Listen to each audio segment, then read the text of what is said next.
Բարի երեկո։ Ես ասել է, չէ, հիմա ասենց կարճ հոլովակներ տարբեր առիթներով կամ ինչ-որ մեկ միտք արտահայտելու համար ես հիմա ձայնագրում եմ եւ գցեմ YouTube կայքը։ Արտակ Սարգսյան։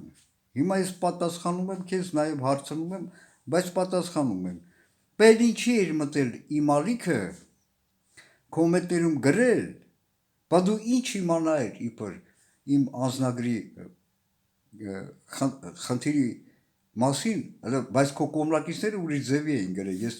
ջնջեցի, պարտավոր է իմանալ կամ սենց, բա ինքը բան է էլի, կեսալ է էլի, Ցեզար։ Բա հիմա էլ հո գիտես ինչքան ժամանակ անցավ, տեսար որ ես ճիշտ էի, մի հատ չբարձրաձայնեցիր, անգամ գրառում չարեցիր, այս քո Telegram ալիքում, որի հղումը թողել էր, ես մտա եւ կրկին համոզվեցի, չնայած մինչև էլ ենթադրում էի իհարկե, դու լրիվ թշնամական ճամբարից ես, հիմա ես կասեմ, բայց էլի կրկնեմ հարցս, դու ինչի էր էլ ինձ նախատում, որ ելեն չես մտել իմ ալիք կոմենտ գրել, ես քեզ պատասխանել եմ, որ իբր չգիտեիր իմ անձնագրի խնդիրի հարցը, այնինչ դա իմ անձնագրի խնդիրը չի, դա Նիկոլ Փաշինյանի հերթական հանցագործությունն է, քաղաքացու նկատմամբ, տվյալ դեպքում իմ։ Ինչի էր մտել իմ ալիքը կոմենտ գրել, որ պետք է արհամարեր եւ արհամարում ես, չես բարձրաձայնում, ինձ պետք է չի քո բարձրաձայնելը, հարց ուրիշ բանում է կայանում, խոսքը ուրիշ բանի մասին է, իբր չգիտեիր, այդ քո կողմնակիցները մի քանի դրանից ժամանակ առաջ մտել էր ինձ առաջարկում են ես, դու ով ես, քոչարի, միանամ ձեզ, այ ընկեր, նախ մարդկայինով,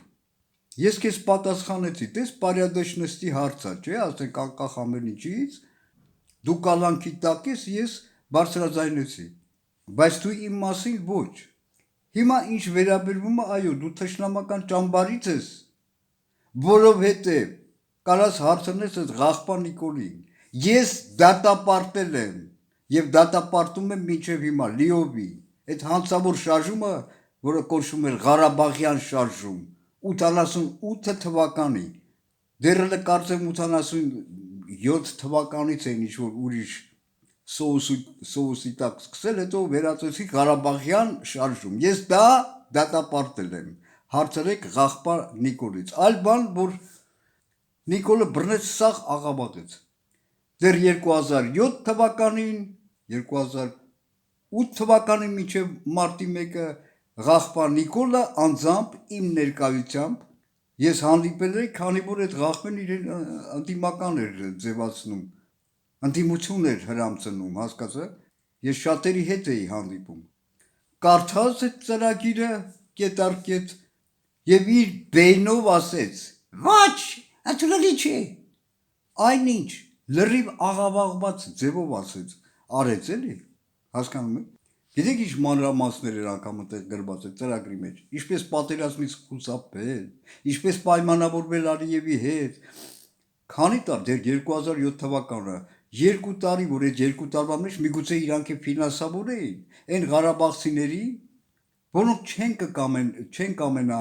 մնալ Ղարաբաղում, որոնց համար առանձնատներ կկառուցվեին Հայաստանի Հանրապետությունում եւ անվճար կտրամադրվեին իրենց, անգամ սենց մանրամասներ էր այդ ծրագրի մեջ, եւ այդ ամենը արվելու էր մինչեւ վերջում ընդունվելու էր տարածքային ամբողջականությունը Ադրբեջանի, Ղարաբաղի բնակչությունը մնալու էր, ով կցանկանային նույն ավտոնոմիայով Ղարաբաղում, Հիմի տեսակ, այդ Ղախպա Նիկոլը ոնց նա ինձ ասեց, ոչ, այդ ընդունելի չէ, եւ ինչպես նա ամեն ինչը սրիկան աղավաղեց, զոհերի բերեց եւ այլ, բայց դա այլ թեմա է, Ղախպա Փաշինյանը, ես Արտակ Սարգսյանին պատասխանեցի, ընկեր, դու լրիվ թշնամական ճամբարից ես, կրկնում եմ եւս մեկ անգամ, 88 թվականի այդ հանցավոր շարժումը, Ոչ մեկին պետք չէր, մարդիկ խաղաղ ապրում էին, հայերը Ղարաբաղում, ոչ մի պատերազմ, ոչ մի բախումներ, ոչ մի կոնֆլիկտներ, եւ այլն, ոչ մի բան չկար։ Ես դա դատապարտել եմ եւ բացի ինձանից կարծեմ էլ ոչ ոք չի դատապարտել։ Ոչ մեկին պետք չէր այդ շարժումը։ Անտեղի սկսեցին բռնություն, հրահրեցին, բերեցին պատերազմի, ով լևոնականները։ Եվ հետո ուշ արդեն 2000 թվականներին 6-7 Նիկոլն միացավ լևոնականներին, այդ սրիկան։ Լևոնականները հրահրեցին, բռնություն, պատերազմ, անտեղի այդ հողի վրա եկան իշխանության։ Եվ քո նմաններն են։ Եվ մինչև հիմա այն նույն բանն են ասում, որ լավ են արել։ Հետո այդ հողի վրա, այդ հանցավոր Ղարաբաղյան շարժման այդ հանցավոր հողի վրա այդ օղրաշներին բերեցին իշխանության Սերժ Սարգսյան, Ռոբերտ Քոչարյան ղախպի ծնունդներին։ Իհարկե, ինչ ցանեցիք, դա էլ հնձեցիք։ Եթե դուք ընտրեցիք սուտը, չարը, չարիքը, սատանեքին, էլի չեք ուզում, ալան թալան արեցին եւ վերջում էլ վերածեցին այս բազմայես ղախպի տղա Նիկոլ Փաշինյանին, վաճառեցին իշխանությունը անօրեն զավթած Սերժ Սարգսյան տականքը դժողքի ապրանքը փոխանակեց ԱՄՆ-ի հետ փոխանցեց։ Հիմա, եթե ուզում եք Նիկոլից ազատվել, ուրեմն ինձ պետք է լսել։